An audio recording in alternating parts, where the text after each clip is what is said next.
bem? Escuta? Mais ou menos.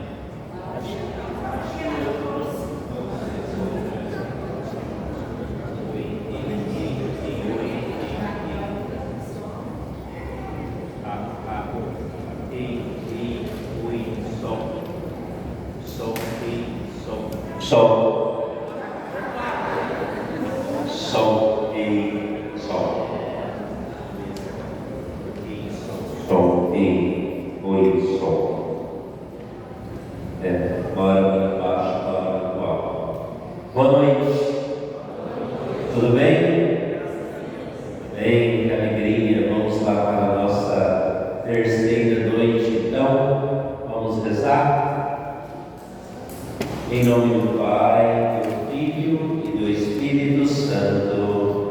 Amém. Vinde, Espírito Santo, enchei os corações dos vossos fiéis e acendei neles o fogo do vosso amor. Enviai o vosso Espírito e tudo será criado e renovareis a face da terra. Oremos. Ó Deus, que instruíste os corações dos vossos fiéis com a luz do Espírito Santo, fazei que apreciemos retamente todas as coisas, segundo o mesmo Espírito, e gozemos sempre da sua consolação. Por Cristo Senhor nosso. Amém. Vamos rezar a oração de São José.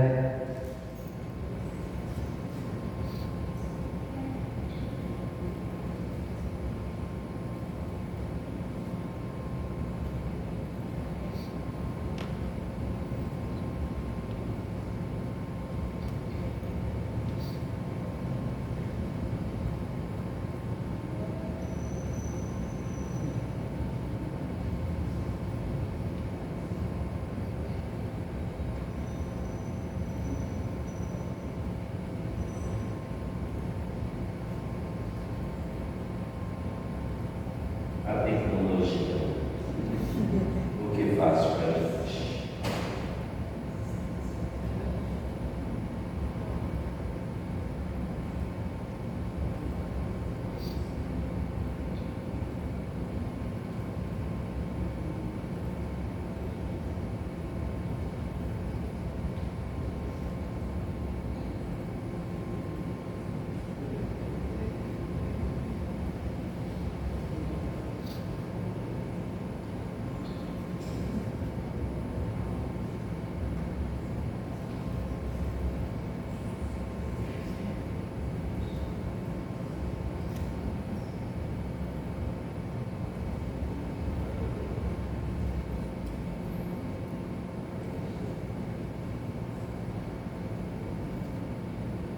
Ok.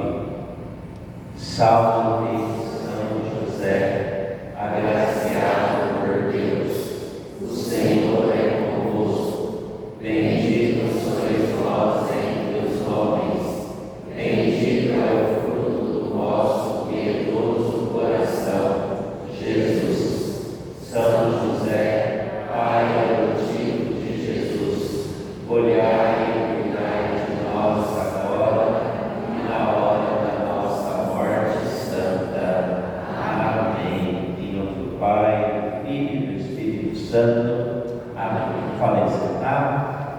Bem, então nós vamos para o Flávio. Temos a alegria de tê-lo conosco nesta noite. Padre Flávio, conhecido, eu penso, de todos nós, trabalhou aqui em Orlândia, na paróquia Cristo Rei, um bom tempo, né? Então, repito, acho que todos nós o conhecemos. Então é ele que nos ajuda nessa noite com esse tema, a Bíblia, né? Às vezes, uma tão desconhecida por nós, né? Então ele vai nos ajudar nesse tema nessa noite. Seja bem-vindo, obrigado pelo seu sim, pela sua presença, que Deus te ilumine para nos ajudar nessa noite. Fique à vontade. Boa noite. Muito bom rever-vos. Eu nos encontro aqui em Orlândia, apesar de não trabalhar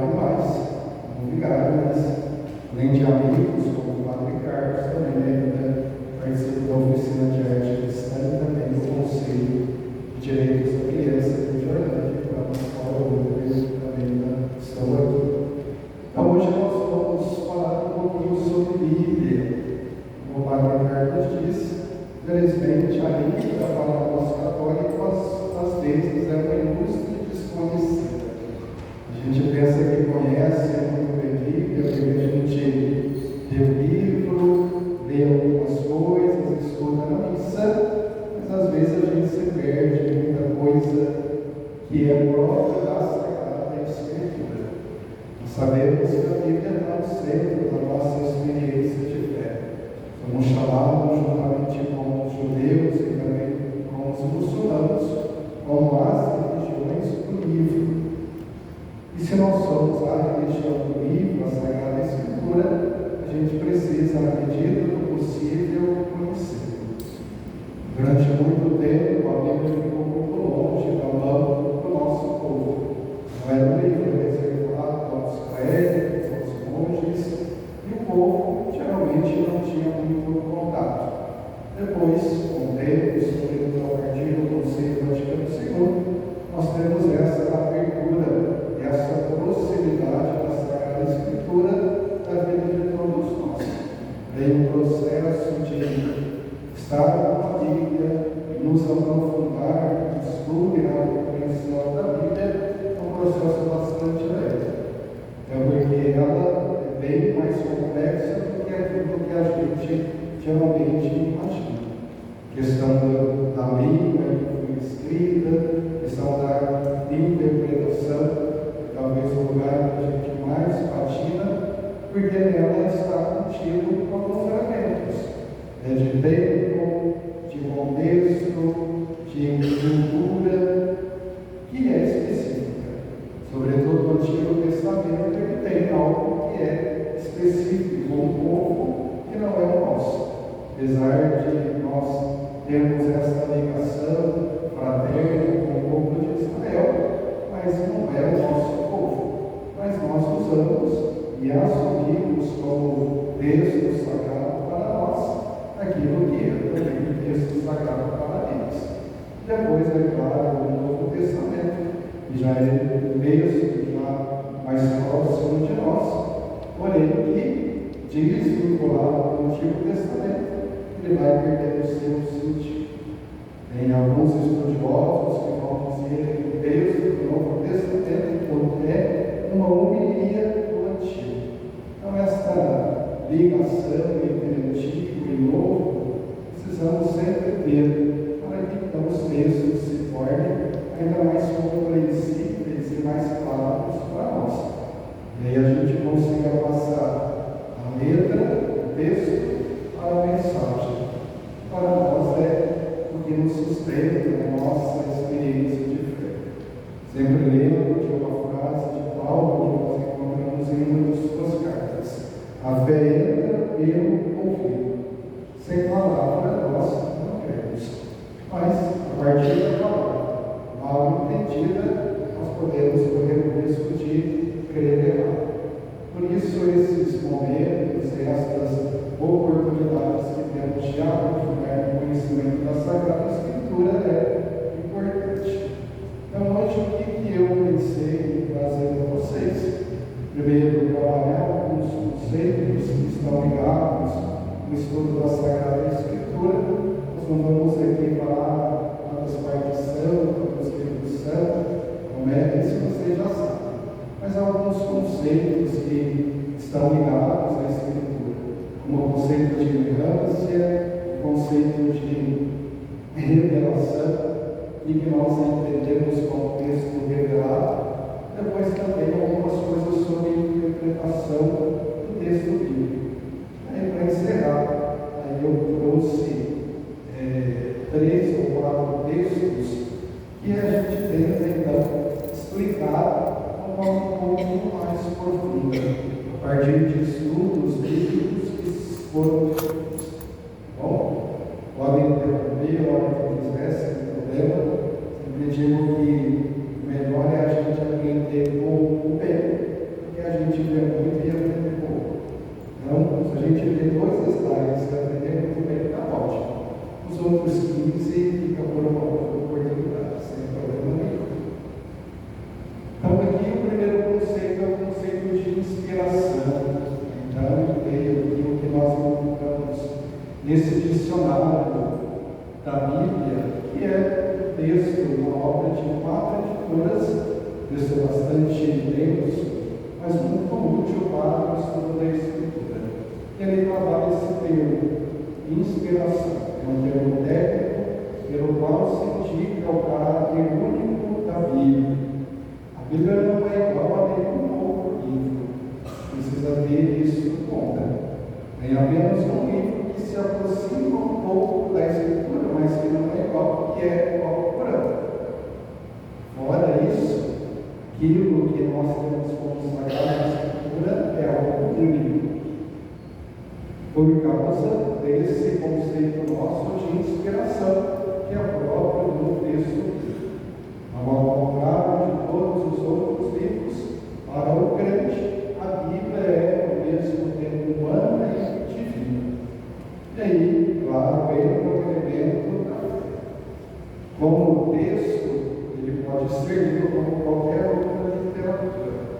Tem até um pequeno livro lá em casa que o título é A Bíblia como Literatura. Então, sem fé, também pode ser lido. Porém, nós, católicos cristãos, lemos o texto bíblico a partir da fé que nós professamos. Então, por isso, esse é um caráter fundamental. O elemento de fé é preciso estar sempre junto quando nós falamos de Sagrada Escritura. Então, sem fé, a gente não vai entender o texto e nem vai captar a mensagem que ele traz. Porém, quando nós falamos de fé, nós não podemos dissociar da razão. Se a gente vai, quando a gente vai ler o texto, vai acreditar do jeito que está no texto.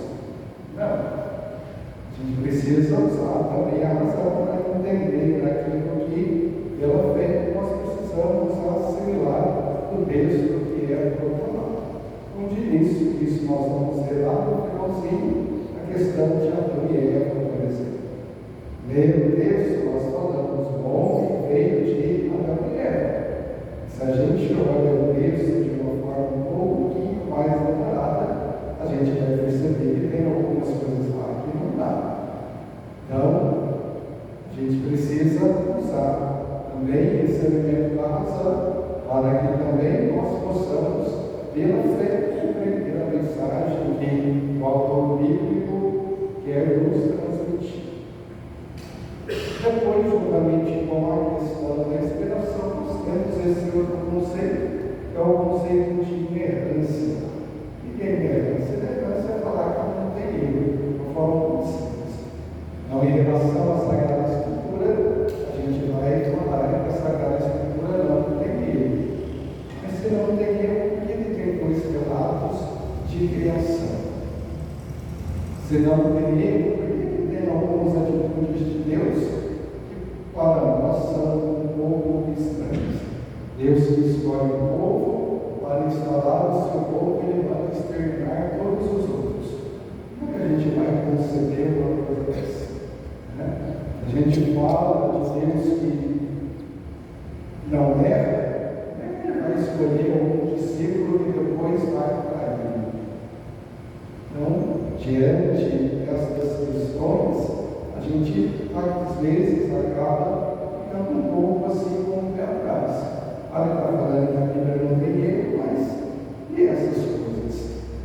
No seu conjunto, vai nos dizer a nossa teologia, a Bíblia de fato, ela é inerrante, no sentido de entendermos que é a palavra de Deus, a palavra para a experiência de fé. O problema é, como eu já disse antes, a interpretação, o entendimento daquilo que é apresentado. Então, em relação ao termo inerrância, se bem com origem divina, a Bíblia não pode conter erro. Devia-se, então, reforçar o papel de Deus a ponto de negligenciar o autor humano. Uma passagem do texto bíblico que vocês conhecem, que é a questão de dar ao povo as tábuas da aliança. Mas só para recordar isso, nós temos dois momentos importantes do dom da aliança. O primeiro momento é Moisés sobe, recebe as tábuas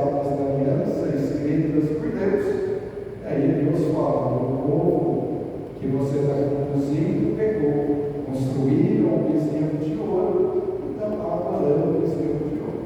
Aí Moisés desce, e aí diante daquela cena ele quebra as tábuas. E aí então, molha o bezerro de ouro, faz o povo tomar água, tomar copo, e depois ele sobe novamente no monte. Depois de ter resolvido esse problema lá com o povo, aí vai dizer o texto: Deus então tirou e Moisés fez as tábuas da aliança. E esse texto ele é importante, porque se é apenas algo de Deus, para nós não serve. Nós falamos português, pelo menos tentamos, né? Porque nós conhecemos e usamos essa língua não é nossa. Agora, se é uma língua do superior, por exemplo, ninguém é que fala, porque não é nosso, então não nos serve. Mas o texto fala: se é texto de Deus, é para Deus. Ele precisa ter esse elemento humano para que nós possamos ter acesso. Por isso que na cristologia a gente sempre tem que lembrar que Cristo é 100% homem. Porque se é só Deus o caminho que Ele nos indica, nós não podemos pegar, porque é o caminho para Ele que é Deus. Para nós que somos seres humanos, não. Por isso, ligar à humanidade de Jesus nos atrapalha também na nossa experiência de fé e no nosso caminho de cristãos. Não tem que ser algo que seja de acordo com a nossa condição. Então não podemos negligenciar a parcela humana, também na construção do texto bíblico. Porém, como entender então a parcela humana na construção do texto? Gradualmente ele decide aceitar erros científicos na Bíblia, erros assembólicos, depois erros históricos, para enfim perceber que cada afirmação da Bíblia, se tomada individualmente, não pode reivindicar a verdade religiosa. Claro que quando a gente vai estudar a Sagrada Escritura, a gente sempre faz a seleção de textos, o que a gente chama de perícope, ou de um versículo ao outro, a gente pode fazer isso, mas não podemos ler isolado o restante do seu conjunto, seja no livro, seja na Escritura como um todo, para que esses elementos apresentados não se tornem elementos que vão nos impedir de ver e entender a Sagrada Escritura. A Bíblia deve ser lida como um todo. As passagens da Escritura devem ser compreendidas no conjunto da Bíblia. Essa é uma indicação importante. Agora que a gente vai ler algumas partes, mas é bom a gente ler o conjunto. Todo mundo aqui conhece o texto das bodas de Canaã, conhece? Realmente a gente lê ele separado do resto. Mas pegando o Evangelho de João, a gente vai ver que ele está no conjunto, que são chamados os 7 sinais. Por isso que lá no final do texto está escrito: esse foi o primeiro sinal. Não é milagre, foi o primeiro sinal, porque depois virão outros. E aí, se nós entendemos todos os sinais, a gente vai compreender a mensagem que o evangelista João quer nos transmitir também como relato pelas coisas. Então não existem alguns inerrantes ou livros inerrantes, mas uma Bíblia inerrante. Então nós temos a Bíblia que é sem erro. Agora os autores, os copistas, esses porque são humanos. Né? Os copistas judaicos ou judeus, quando iam fazer cópia da Escritura, eles tinham uma orientação muito rígida. Se por acaso copiasse alguma palavra errada, eles não podiam fazer como nós fazemos. A gente passa para dentro e escreve por cima. Tinha que ficar errado. No máximo, faziam alguma marcação e indicava a correção da palavra, mas o texto não podia ter rasura. Se estava errado, ia ficar errado. Isso para, primeiro, dizer a sacramentalidade do texto. E depois, é claro, para também deixar claro que o texto está certo. O erro é algo nosso. Assim, em vez de falar da intolerância, disse que a Escritura contém a verdade sobre Deus e seu projeto. Isso para nós é importante.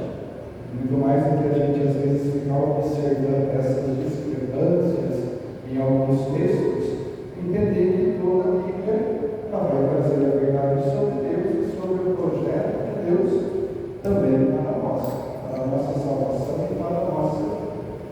Também o mistério da salvação de Cristo, ou ainda que a verdade da Bíblia é a verdade de Deus, sua fidelidade em relação à humanidade.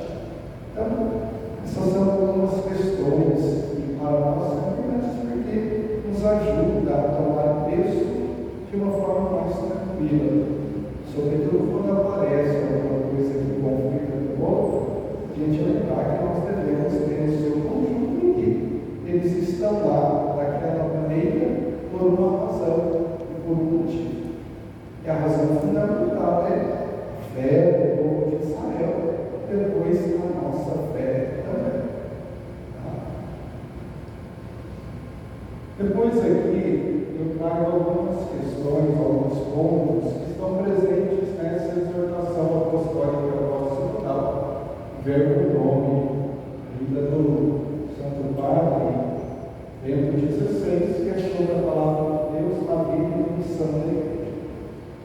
Eu trouxe alguns pontos desse documento porque eles são importantes para a questão da Sagrada Escritura, para nós, né? Então, ali, a primeira questão, a igreja, o grau originário da hermenêutica da Bíblia. Hermenêutica é a interpretação, o estudo, a gente falou isso mais ou menos de uma forma simples assim. A autêntica interpretação da Bíblia só pode ser feita na fé eclesial. Certamente vocês já ouviram alguns falar, mas Deus é um só, então toda a igreja é igual. A gente sabe que não é. Também no estudo da Bíblia também não. Então, quando nós lemos a Bíblia, nós partimos da nossa experiência de fé católica. Teologia bíblica que nós temos é a teologia católica. A gente não pode pegar aquilo que o pastor falou, o pastor Pedro falou e aplicar no nosso estudo bíblico. Não. Quem faz estudo bíblico pode ler autores protestantes e de outras igrejas por aí. Mas dentro da missa, na catequese, nos grupos que nós fazemos, nosso ponto de partida é a nossa experiência de fé católica. Por isso, se há uma interpretação do texto bíblico que conflita com a nossa doutrina, a interpretação está errada. Quando eu era criança, não em Barbacena, mas lá em Barbacena, paulista, às vezes eu ouvi uma pessoa numa pregação falando a partir do texto bíblico sobre Maria. Aí o que ele dizia? Maria estava, que é a nossa intercessora, a nossa mãe protetora, dizia que ela estava segurando da mão de Deus para que Deus não acabasse com tudo. Assim, gente, não dá, por mais que a gente tenha todo esse carinho por Maria e o texto bíblico nos ajude, não dá para a gente ter uma compreensão dessa. E aí tem que passar isso na Sagrada Escritura. Está em conflito com a nossa doutrina, está em conflito com a nossa fé, não é uma interpretação da Bíblia. Então isso é um elemento importante. Então o lugar da hermenêutica é a igreja. Tanto é que o documento também vai ressaltar que o teólogo precisa ter experiência de fé, o melhor biblista precisa ter experiência de fé, para que então faça uma interpretação que seja válida. Então, o lugar originário da interpretação é, de fato, a vida e a experiência da igreja. Até porque a Bíblia é o livro da igreja. Todo mundo aqui tem Bíblia em casa, né? Sim. Isso. É sua? Isso. Mas é também da igreja. Porque o livro, e é claro, o texto, é um texto da comunidade. Todos os textos que nós encontramos foram construídos em vista da comunidade, não para o indivíduo. Por isso, a leitura, a interpretação, o estudo também é feito dentro da experiência de comunidade. Então, quando a gente vai pegar, por exemplo, o texto do Novo Testamento, o que é o princípio, um dos elementos para entender o texto? É saber a qual comunidade ele se dirige, qual é a experiência de comunidade que está na raiz daquele texto, daquela mensagem. A gente pega, por exemplo, o texto de João. A gente fala das comunidades joaninas. O que a comunidade joanina tem como característica? A questão ministerial, a questão de hierarquia, eles só vão assumir muito tempo depois. Por isso a figura de Pedro, no texto de João, ela é trabalhada de uma forma diferente dos outros 3 evangelhos que temos. Porque para eles o ideal é o ministério, todos os irmãos são iguais. Então não tem sentido privilegiar uma figura mesmo que seja Pedro. Só no final do evangelho Pedro vai ter uma posição diferente apresentada pelo autor do livro. Diferente daquilo que nós encontramos nos outros 3. Então, esse contexto em que o texto está inserido, ele é importante. A gente vai ver isso depois numa leitura daqueles textos que eu citei, lá no livro dos Gênesis.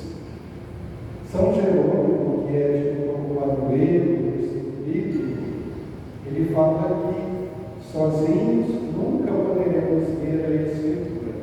A Escritura, ou a Bíblia, foi escrita pelo povo de Deus para o povo de Deus. Sozinhos, de jeito nenhum. Ah, mas eu ia em casa sozinho? Claro, mas vinculado a uma comunidade. Essa pertença à comunidade nos faz igreja, e isso nos dá a condição de fazer a leitura correta. Claro, eu preciso estar em concordância com a fé da Igreja Católica, a qual nós pertencemos. Tem aquilo que eu dizia, a questão da fé e a razão na abordagem da Escritura. Escritura, a própria experiência de fé, também é um objeto de estudo. Né? Antigamente, a gente não comentava, não estudava a experiência de fé, a gente acreditava e pronto. Não. É para que a gente possa acreditar melhor, preciso estudar, é preciso aprofundar. E o texto bíblico vai também nessa direção. Para compreender o melhor, preciso estudar. E aí você dá esse texto que eu já comentei, o texto das bodas de Canaã. Uma leitura direta, rápida, e que a gente entende o texto. Jesus fez o primeiro milagre lá em Canaã, que é transformar a água em vinho. É isso. Mas o estudo bíblico vai dizer que a mensagem principal do texto não é essa. Então, é esse o fundamento que vai nos dar a capacidade para ter a lei. Então, essa primeira leitura mas será que o autor tem de fato essa intenção? Aí o próprio texto vai dando alguns indicativos. Se o povo já está bêbado, Jesus ainda vai arrumar mais aquele monte de vinho. Realmente se dizia que cada área daquela tinha 100 litros, na espécie do texto eram 6. Mais 600 litros de vinho. Vai ser bodas ou vai ser com alcoólico competitivo? Então o texto ele vai dar alguns indicativos e a gente precisa ter, olha, e aí? Qual é o tipo de mensagem, qual é o ensinamento que o texto quer nos apresentar?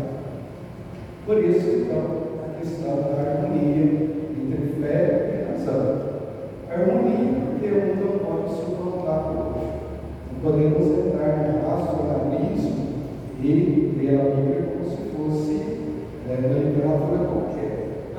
dom e a experiência de fé. Porém, não podemos também ser pietistas na leitura da Bíblia. Não falar, então eu creio, a gente cai no fundamentalismo bíblico. Então são duas coisas que precisam ser evitadas. E agora, na leitura, procurar essa harmonia. E aí aqui eu trago esta passagem aqui do livro dos Atos dos Apóstolos, para falar um pouquinho sobre a questão da interpretação bíblica. Então, li Atos 8, 30 e 31, é uma passagem que o Espírito leva Felipe para um caminho, aí vai encontrar um eunuco que está na carroça fazendo leitura, e aí ele vai se aproximar e tentando esse diálogo com esse eunuco. Ele correu e ouviu que o eunuco lia o profeta Isaías. Então perguntou: entendes o que estás vendo? Como poderia dizer se alguém não me explicar? Convidou-me com filho a subir e sentar-se comigo. Então, aí essa questão do tempo, do texto, nós deveríamos fazer essa pergunta diante de todo o texto bíblico que a gente lê. Para que eu estou entendendo de fato aquilo que eu estou lendo? Porque senão a gente vai reconhecer as palavras, vai conseguir ver o parágrafo, as frases, tudo bem. Mas é avançado, estou entendendo de fato. Então, essa pergunta a gente deveria fazer. E aí eu posso ser alguém que estuda o livro e tem algumas questões que nos ajudam. Nós podemos ser guiados para uma leitura mais profunda e mais oportuna em relação aos textos bíblicos que temos. Então, aqui alguns elementos para que nós possamos ler um pouco melhor os textos. Primeiro, é preciso um critério para ler e entender. A gente não pode falar de qualquer jeito, né? É lugar, já falamos, dentro da comunidade da fé da igreja, também agora no nosso caso. Procurem usar um texto católico, né? Vai ficar usando a Bíblia de João Ferreira de Almeida. Não é nossa. Então nós temos que ter a Maria, Jerusalém, temos um punhado de editoras católicas. Isso é que a gente usa. Eu não sei se a gente tem acesso ao texto original, em grego, em hebraico, tudo bem, nesse caso contrário. Vamos usar os textos que são oficiais, porque são a partir de editoras que são católicas. Depois, é claro, o passo mais importante é o aprendizado na interpretação. Como é que nós vamos aprender a interpretar? Primeiro, lendo. Lembra que um dos padres do curso de Bíblia dizia: tudo que vai encontrando vai dentro. E você vai adquirindo bagagem para conseguir interpretar o texto. Então, aquelas introduções que a gente tem nas nossas Bíblias, alguns textos mais simples que parecem sobre a Sagrada Escritura, nos ajudam a interpretar um pouco melhor. Depois, chave de interpretação. Sobretudo para nós católicos, a grande chave de interpretação é Jesus, morto e ressuscitado. Essa é a chave principal. De vez em quando a gente se prepara na liturgia com aqueles textos do servo sofredor do profeta Isaías. Nós vamos ler a partir da figura de Cristo morto e ressuscitado. Isaías estava pensando nisso quando o texto surgiu. Certamente para ele esse servo pode até ser o Messias, mas não é Jesus, do jeito que nós lemos. Mas para nós, a gente lê desta maneira. A partir de Cristo morto e ressuscitado, nós então vamos ler e entender os textos.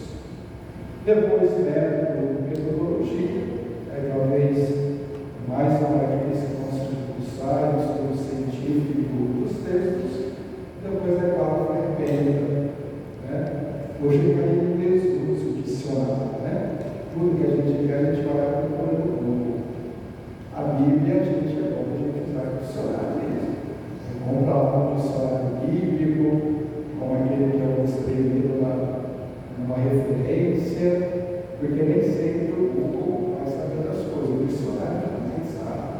Então ele é uma ferramenta. Às vezes, dois textos, um mais fiel ao texto original e um pouco mais pastoral. Normalmente nós dizemos que um texto um pouco mais fiel ao original, a Bíblia de Jerusalém, Bíblia do Peregrino, tem a Terra, que é também um texto interessante. Depois tem esses outros que usam uma linguagem um pouco mais pastoral, mais popular, Bíblia Maria, Bíblia Sagrada. Às vezes tem os dois, dependendo do que nos ajuda também. Nesse sentido, também esses são alguns pontos que ajudam a gente no estudo da Sagrada Escritura. E aqui eu cito apenas uma questão sobre fundamentalismo. Então, os textos não podem ser lidos ao pé da letra em si, como uma linguagem utilizada para possibilitar que as pessoas, em seu tempo e em sua cultura, pudessem captar a mensagem. A gente tem que ter cuidado com leitura fundamentalista. Esse Jesus disse: teu olho te leva a pecar, arranque, se a tua mão te leva a pecar, corta. Não dá. Se fosse assim, nem para a porta eu ia conseguir ver, mas isso é tudo certo e uma letra. A gente não pode ler o texto completamente, ele precisa ser interpretado.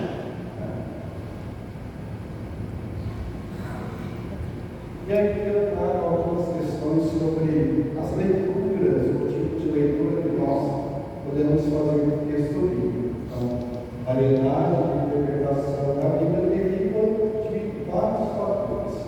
Então, primeiro, alguns ligados ao texto. É uma língua, o estilo próprio, a clareza com que as ideias foram expressas, o quanto o texto reflete o ambiente histórico e social que foi produzido. O texto, ele não caiu do céu, como às vezes a gente pensa, né? Moisés, ele não escreveu nada, mesmo que falem que é obra de Moisés não escreveu texto algum, né? O texto, ele tem um contexto, ele está inserido num ambiente que é o próprio tempo. Então, esses elementos condicionam também a nossa interpretação e a nossa leitura. Quanto mais acesso nós tivermos a esses elementos, melhor é a nossa leitura, a nossa interpretação. Depois, é claro, alguns outros fatores estão ligados ao leitor, ou seja, a cada um de nós. Então, os interesses durante a leitura, o texto, o que interesse. Eu estou lendo porque eu vou comprar isso. É um interesse. Estou lendo porque eu estou com problema e eu queria ver se a palavra de Deus me desse uma luz. É um outro interesse. Então, isso também vai condicionar a nossa interpretação. Então, quando ele conhece aqueles fatores ligados ao texto, a gente supõe que nós, padres, temos mais acesso àqueles elementos de cima que aqueles que não são. Porque a gente estuda. Então, às vezes a gente fica meio assim, com algumas opiniões que nós padres fazemos. Então, eu lembro, fui numa paróquia, Franca, o padre não vivia, a luz que todo mundo já tinha existido. Ele não estudou. Então, aí ele tinha acesso. O povo não, mas ele tem que ajudar o povo lá, eu acredito. Depois, quais os princípios de interpretação que aplica durante a sua leitura do texto bíblico. Então, aqui nós temos esses modos aqui que geralmente a gente usa, Então, fazer a leitura a partir da história, da antropologia, da sociologia, fazendo a leitura de uma forma mais científica, que nós chamamos de exegese, depois também uma interpretação mais teológica, geralmente catecismo ele faz essa leitura dos textos bíblicos, depois a catequese, a doutrinação. Então, tem catequese aqui? Isso. Você vai pegar mais da catequese do israelita, né? Depois também a liturgia e a pregação dos ministros da palavra. Depois a oração do Lexo Divino. Então, são as maneiras, pode ser que existam mais, de fazer a leitura do texto bíblico. Alguma dúvida? Alguma pergunta? Deve ter obrigado? Pode perguntar, não tem problema. É importante que vocês, só para. É importante que vocês participem com as perguntas. Quando o formador vem e dá esse espaço, é porque ele está nos dando a oportunidade. Eu digo isso porque ontem, por exemplo, eu até depois no final vou colocar, apareceram dúvidas interessantíssimas, né, dentro do tema de ontem. Ninguém fez pergunta. Eu fiquei com vergonha, isso, aquilo, né? É importante que a gente pergunte, porque a gente tem a oportunidade de crescer, todo mundo tem a oportunidade de crescer. Então, assim, não se apeste. Estou dizendo isso para vocês ficarem com vergonha. Se o formador está dando a oportunidade de perguntar e tem a pergunta, claro, se fica na bola, né? Mas tem a pergunta, tem a dúvida, pergunte. Tá bom? Aproveite.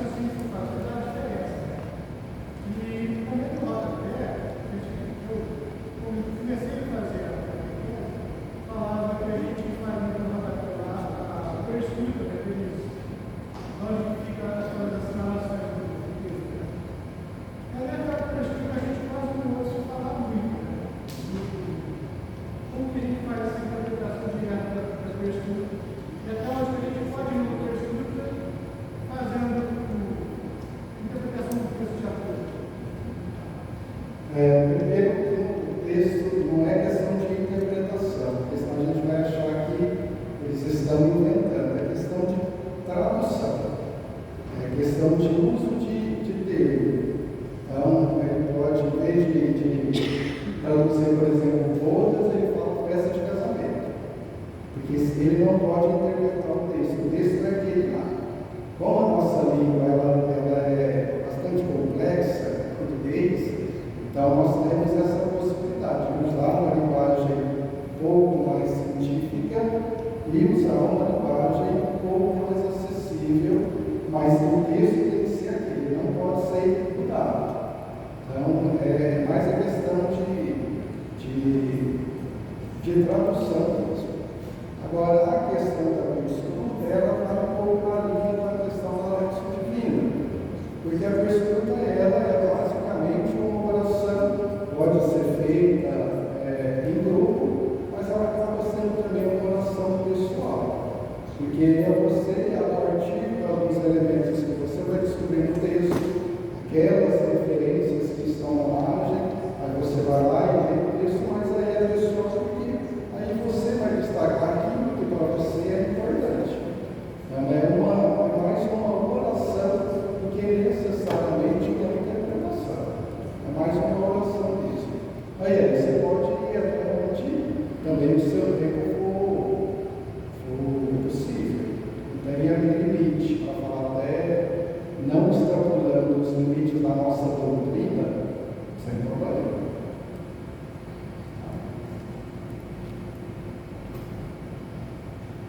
Mais alguma pergunta?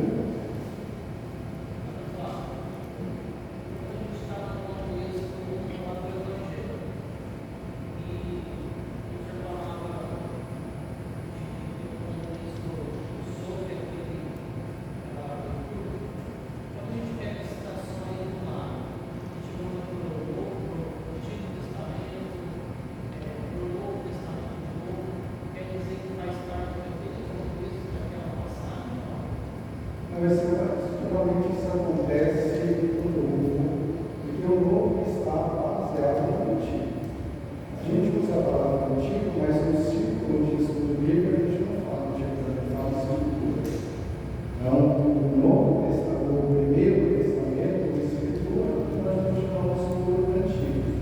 E ele dá sentido para aquilo que nós encontramos no outro.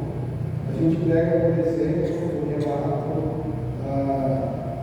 do Pentecostes ou da ascensão de Jesus, melhor dizendo. É o texto referencial para a ascensão de Jesus. É o relato do avivamento de Elias. A gente lê o relato do avivamento de Elias, a gente vai ver que os elementos trabalhados aqui são os elementos utilizados aqui. Até para dizer para esses aqui que aquilo que aconteceu aqui domina aqui. O que é o elemento lá do avivamento de Elias? É a transmissão da missão. Então, Eliseu recebe de Elias a missão de continuar a obra profética.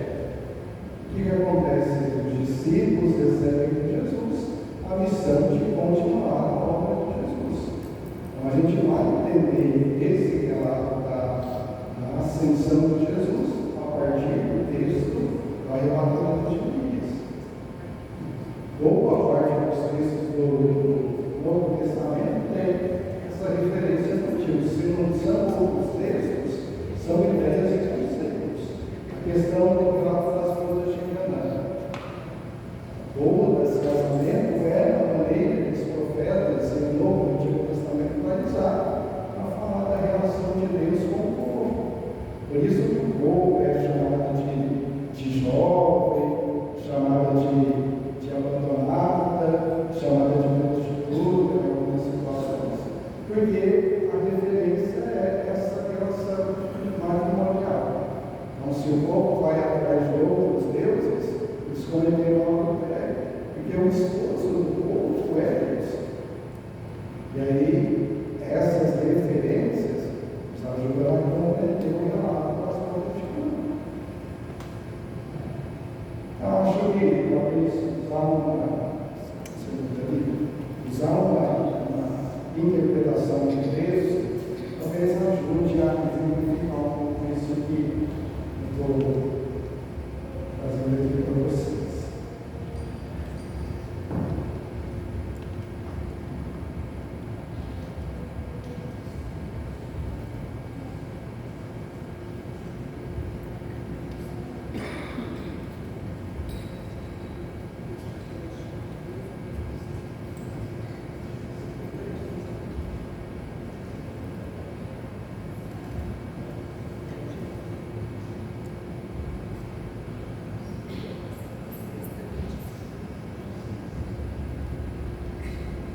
Então, aqui a gente vai arrancar esses textos que não se assustem, tá? Então, a gente vai ler. Então, aqui nós vamos olhar para a pergunta.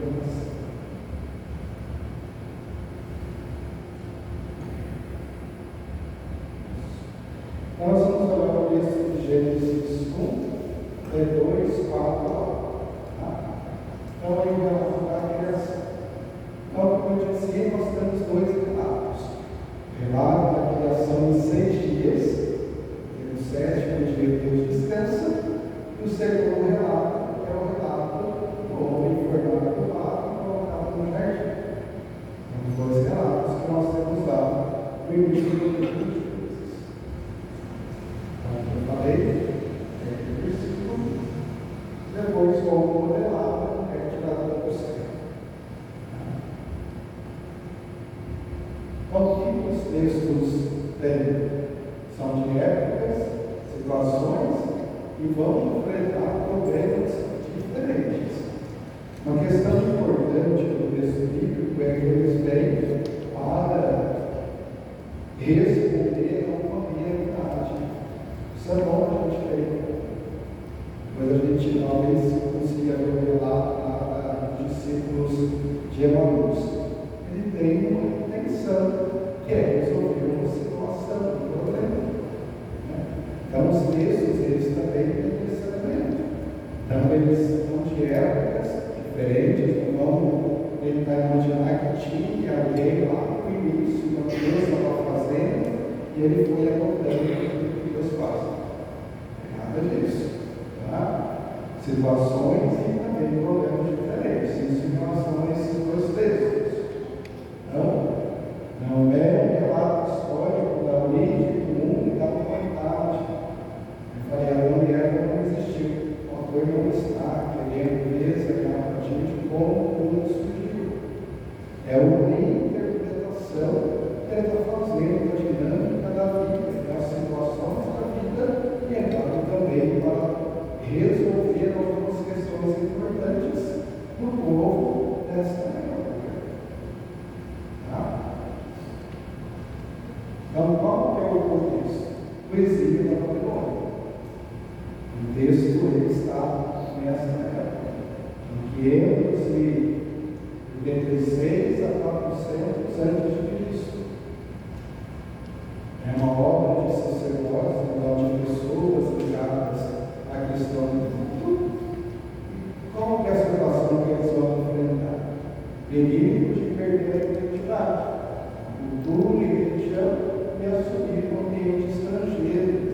Eles estão lá na Babilônia, não estão mais lá na terra, não tem templo, não tem aquela estrutura, eles estão em outra sociedade, tem alguma situação de escravidão. Então, vai passando o tempo, o que acontece? A gente parece que não.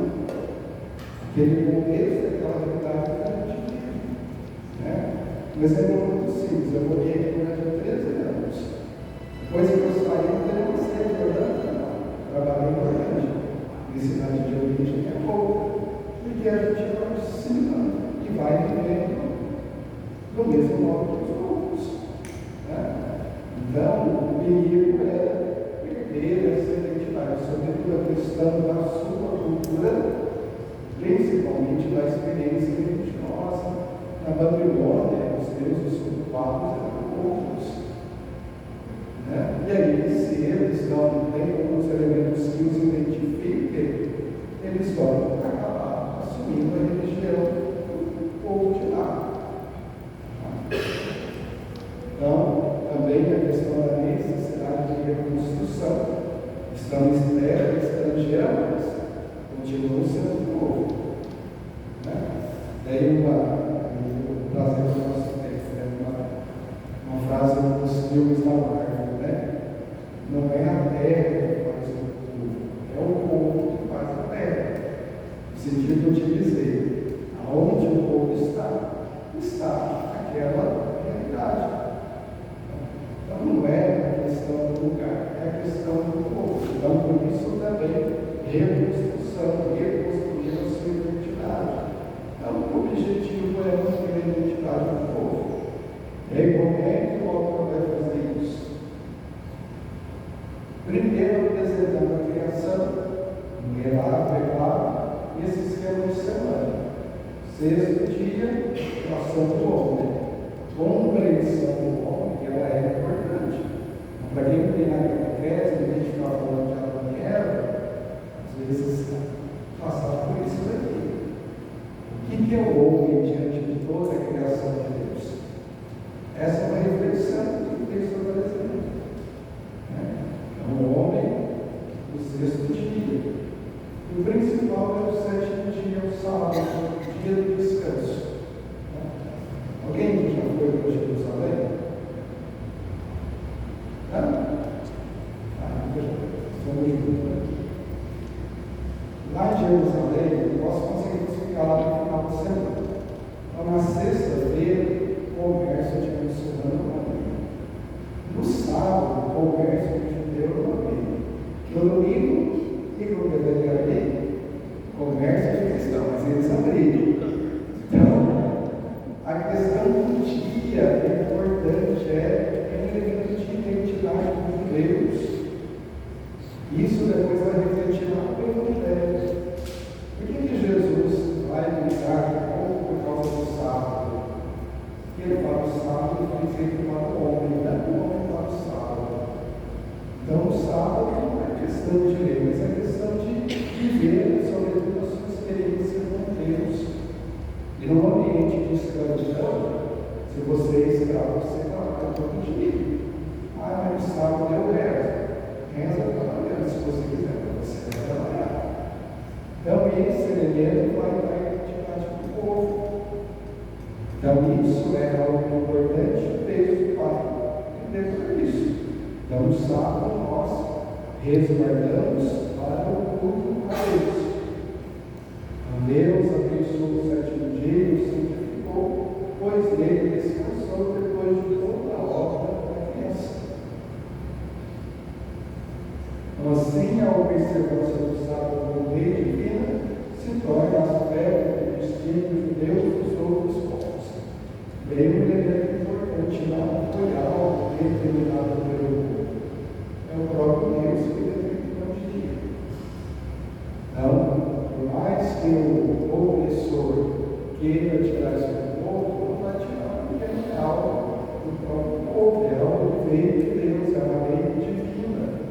Então, isso reforça aquilo que é experiência de fé.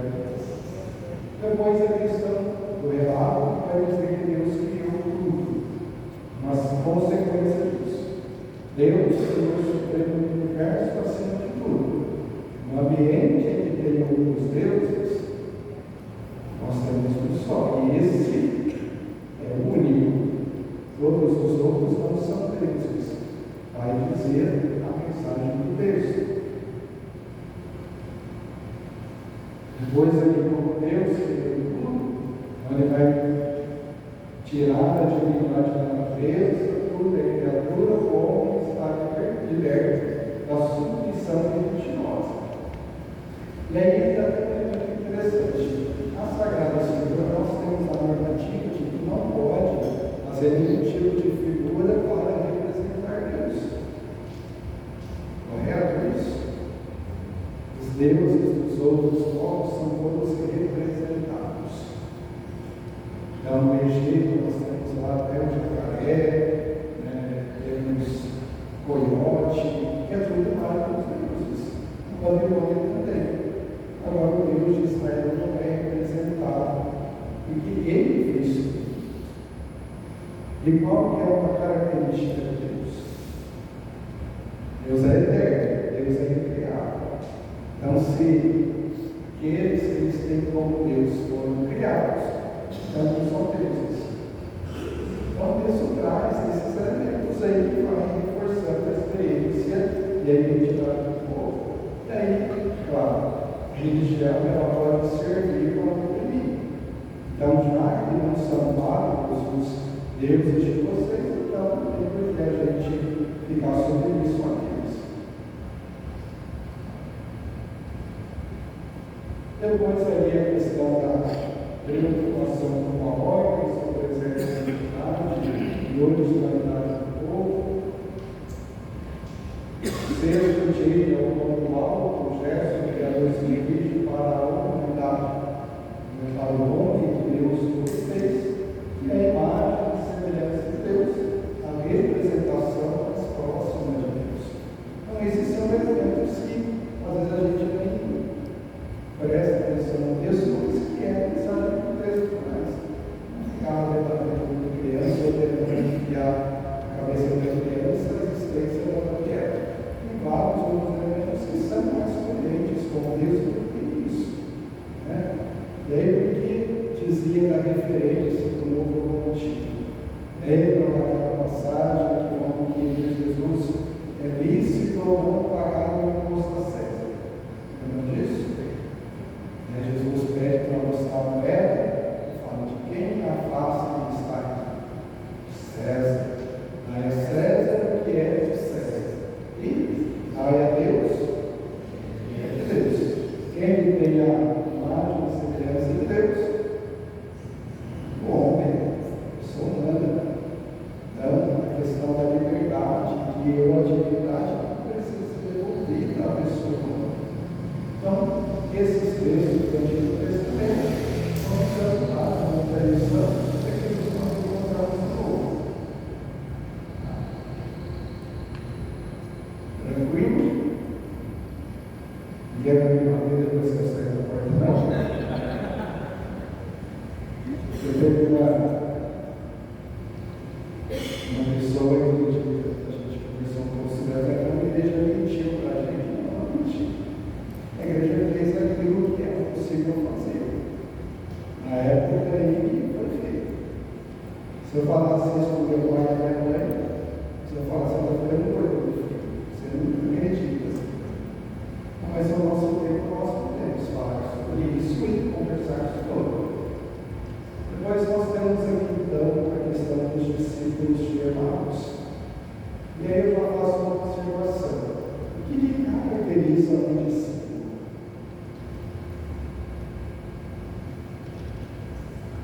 O que caracteriza um discípulo? Você não conhece o mestre, entende a doutrina do mestre, não é? Esses dois aí no texto não estão fazendo nada porque que caracteriza o discípulo. Eles estão indo embora, quando aparece Jesus, eles não entendem nada, desconhecem. Texto grego, e a tradução de algumas línguas um pouco mais científica, como dizer, que respeita um pouco mais o texto, para dizer dois deles, não discípulos. Esses são discípulos, não precisam daquilo que desenvolveu no texto. Então, às vezes, colocamos discípulos de nós, a gente empobrece um pouco o texto. É melhor dizer, o caminho de uma luz, mais coerente com o texto. Então, dois deles viajaram em si mesmo dia. Qual que é o dia? Primeiro dia da semana. Qual é o primeiro dia da semana? Primeiro dia nós celebramos no domingo, ressurreição de Jesus. Isso é importante porque a ressurreição de Jesus se celebra onde?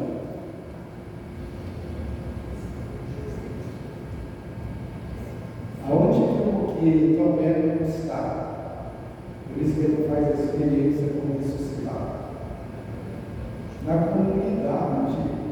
Então, se os dois estão andando, eles estão fora da comunidade. Então, os seus discípulos celebram o domingo em comunidade, a ressurreição de Jesus.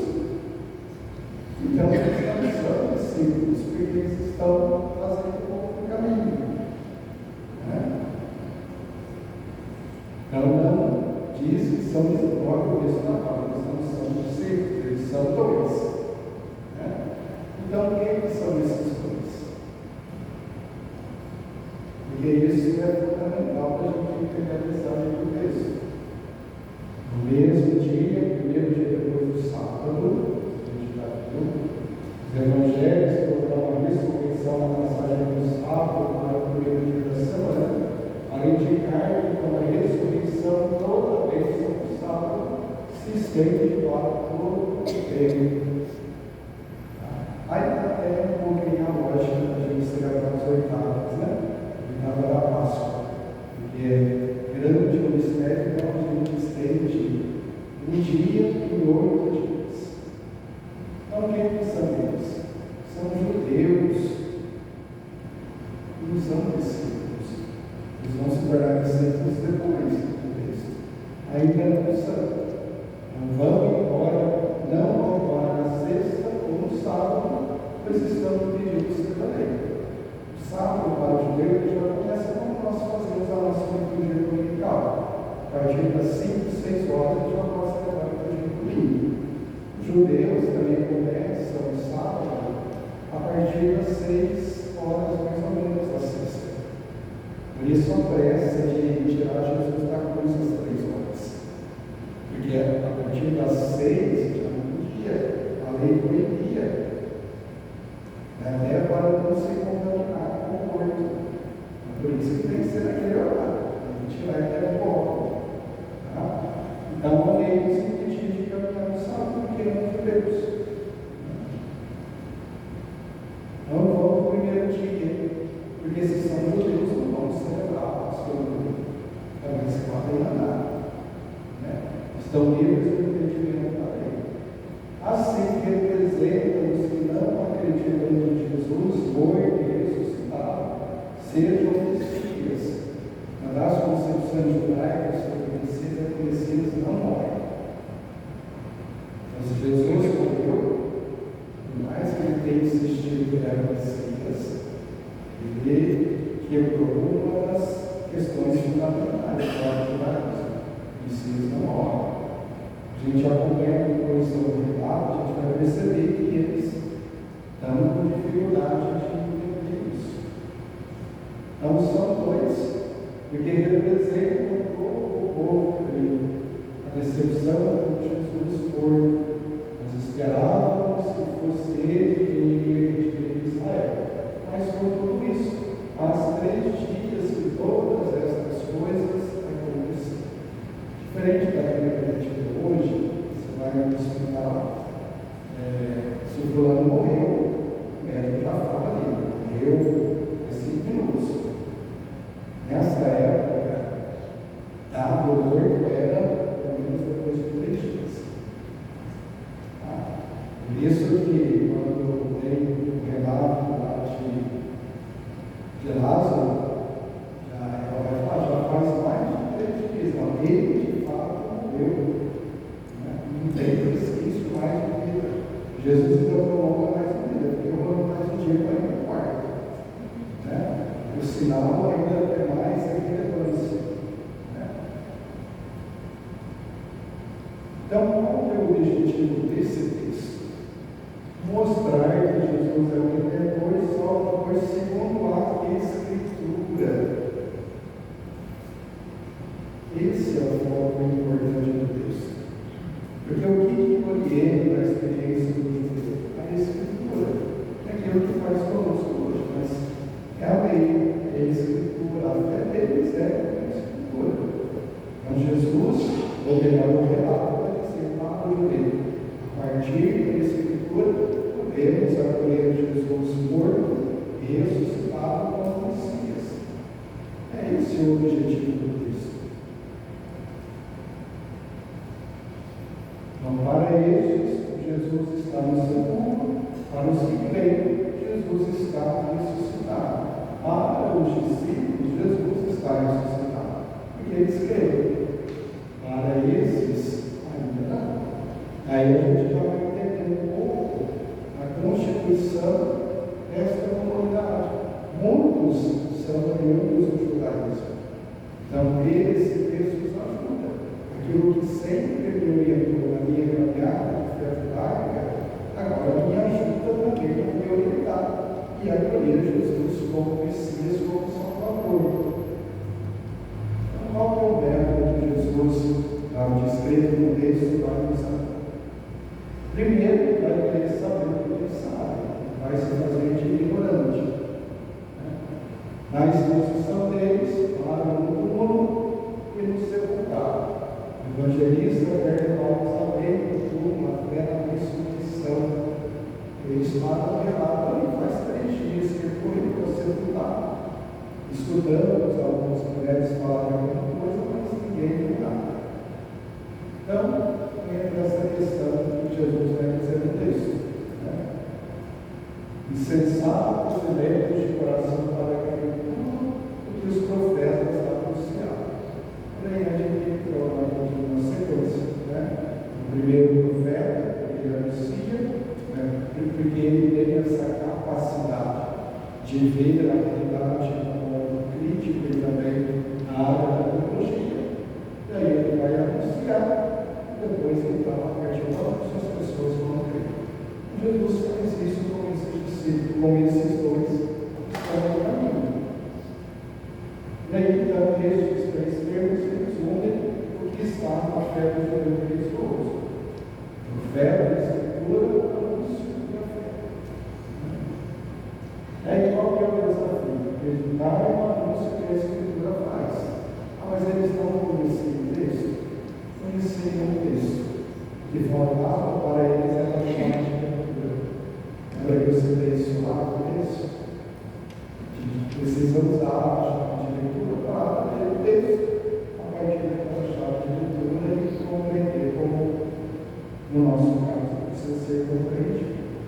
Não era preciso a Escritura suficiente para crer. Expressão técnica expressa o voltar das Escrituras.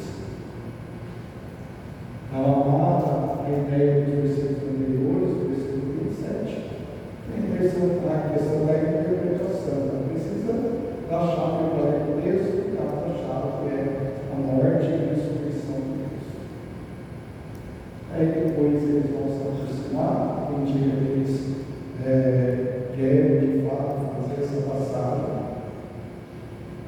Então, eles têm essa insistência para permanecer, para chegar no ponto que o autor pensa, e aí serve isso como questão da Eucaristia e sacramento do ato da fé, que é o verdadeiro mundo.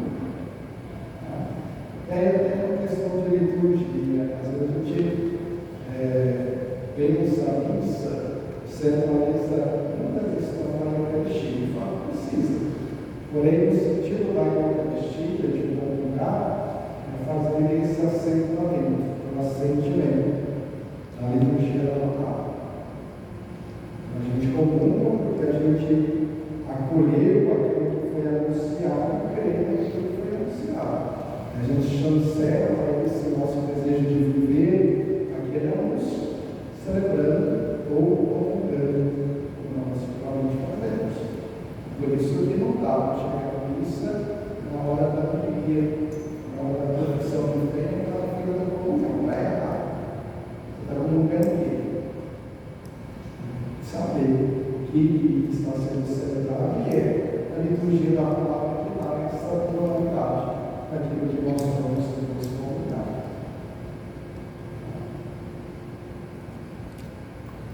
São equipamentos assistados, alguma pergunta sobre esse texto, sobre essas questões?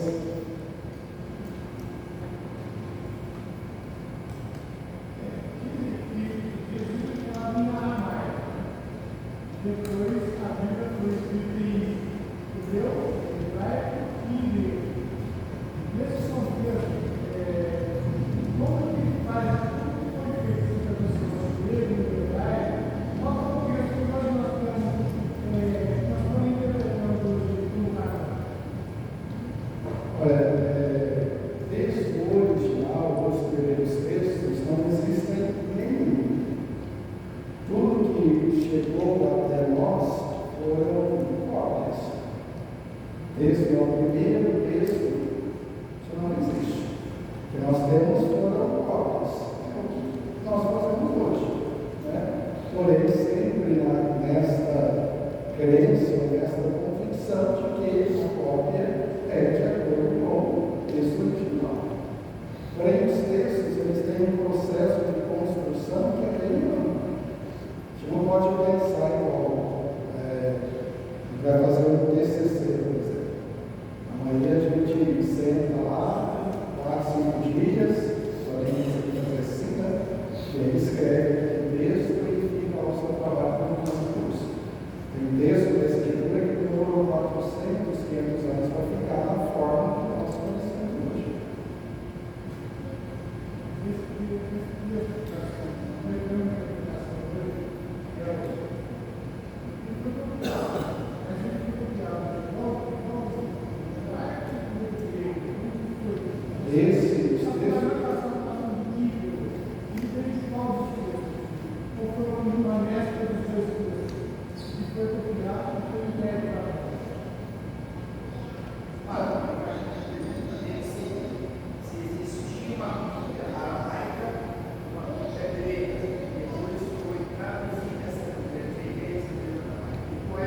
No Antigo Testamento, sua grande maioria, o texto original é em hebraico e aramaico. Aí, a partir do hebraico, o aramaico se traduziu para o grego, do grego para o latim e depois para as outras línguas que temos. Isso em relação ao Antigo Testamento. Alguns textos do Antigo também foram escritos originalmente em grego, mas os judeus eles têm uma questão sobre o texto bíblico. Para eles, o texto, para ser um texto oficial, deveria ser escrito em hebraico ou aramaico e ser escrito lá, na terra de Israel. Alguns textos foram escritos em grego fora. Nós assumimos depois esses textos. Eles também os conhecem. E se a gente pega o texto hebraico, a gente não vai encontrar os textos lá. Por isso que tem aquela diferença entre o texto católico e o texto evangélico, porque eles seguem o cânon hebraico. Nós seguimos o cânon católico. isso, os textos do Novo Testamento, todos originalmente escritos em grego, que era a língua oficial da época. Era isso.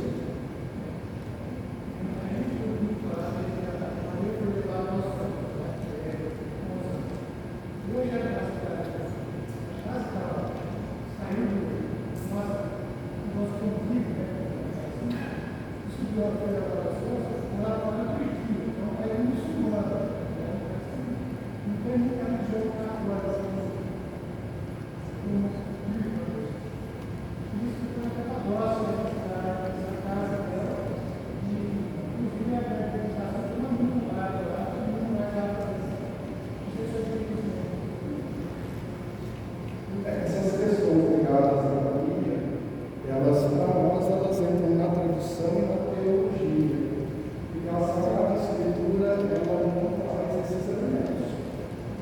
Aí elas, geralmente, elas vão entrar na tradição ou serão dogmas. Porque o texto bíblico, ele não traz isso. Nós não temos no texto bíblico um relato sobre a ascensão de Nossa Senhora. Se eu não me engano, a última citação de Maria na Sagrada Escritura era os Atos dos Apóstolos, quando diz que ela estava lá, junto com os discípulos lá no cenário. Depois, não tem. Então, esses elementos aí ligados a Maria, eles são vários.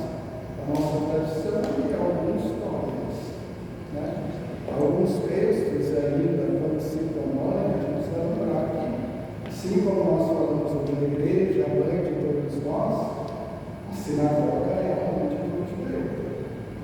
Quando chega lá, Maria, quando chega a sua mãe e seus irmãos, estão aí fora à tua procura. A gente supõe que Maria estivesse lá perto dele, ou lá de fora. Até porque a intenção desse grupo não era chegar para qualquer Jesus, era calar Jesus. Então é a sinagoga com os seus líderes, e os ditos irmãos são aqueles que participavam na sinagoga também. Né? Então, eu falo à igreja, hoje, que a sua mãe e seus irmãos estão te procurando. Aí seria o bispo e os seus irmãos da comunidade. É a preparação que a gente faz. Então, os textos que às vezes aparecem a palavra mãe, a gente precisa ficar com um pouquinho de cuidado. Pode ser lido numa perspectiva mariana, mas também tem esses elementos.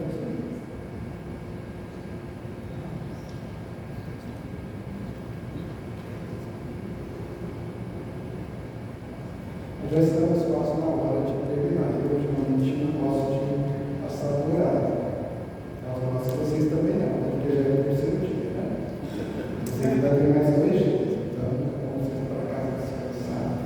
Colocar a cabeça no travesseiro e tentar digerir essas coisas que nós falamos, né?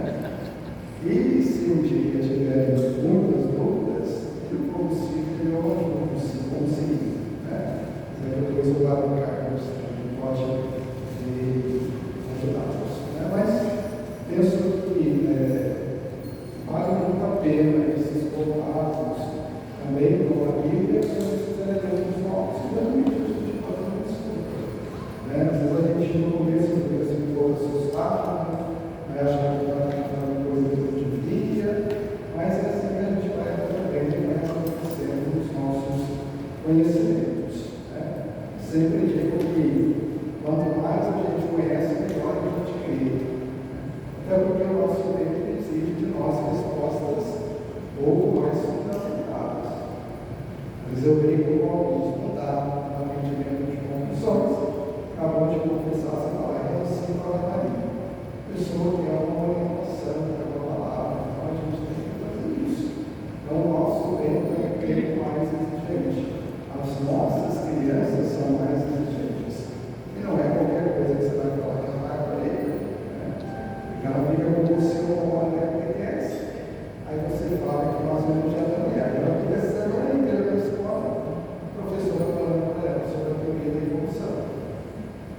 1 hora para 48 tem muita diferença. 48 vai ser muito mais convincente. Então, às vezes a gente, com esses elementos, conseguimos dar alguns passos a mais. Então, agradeço agradecendo o convite, agradecer a vocês pela paciência, espero que conseguiram contribuir, ajudar nesse processo formativo que vocês estão falando.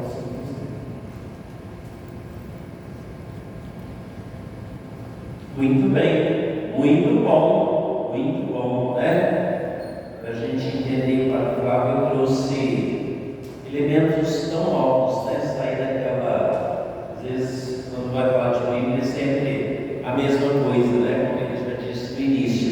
Não vamos falar aqui como que a Bíblia é formada, quantos livros ela tem, quantas partes.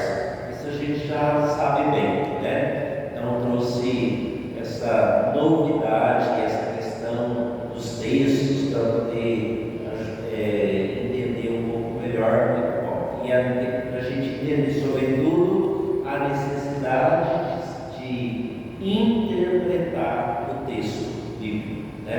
Então foi muito bom. Nós agradecemos, agradeço a todos vocês. Amanhã novamente nos encontramos para a nossa quarta noite de formação.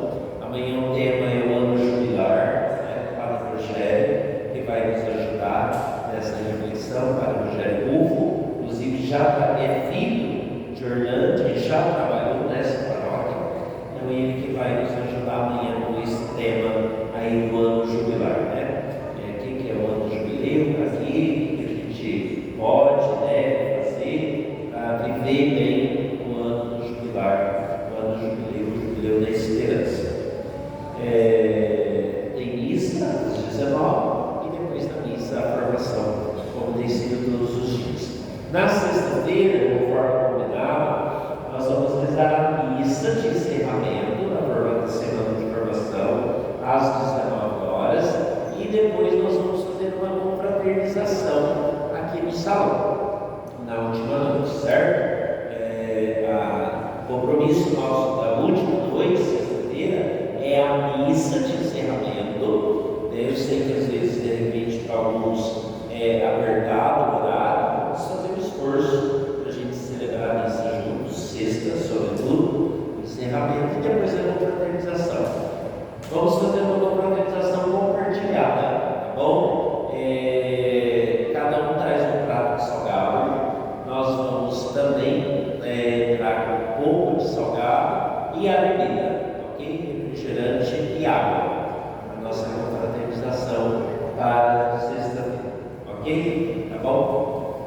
Então, obrigado, agradecer ao Padre Fábio mais uma vez pela sua presença, pela sua disponibilidade. Padre Fábio, conforme a gente pode ver, ele é formado em Bíblia, né?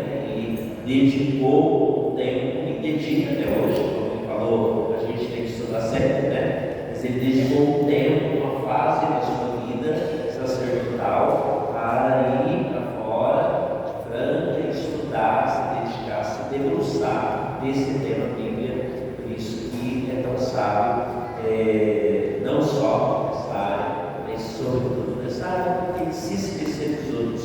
Então, muito obrigado mais uma vez pela sua presença. Queremos te entregar um mimo como forma de agradecer a sua presença entre nós. Obrigado, parabéns.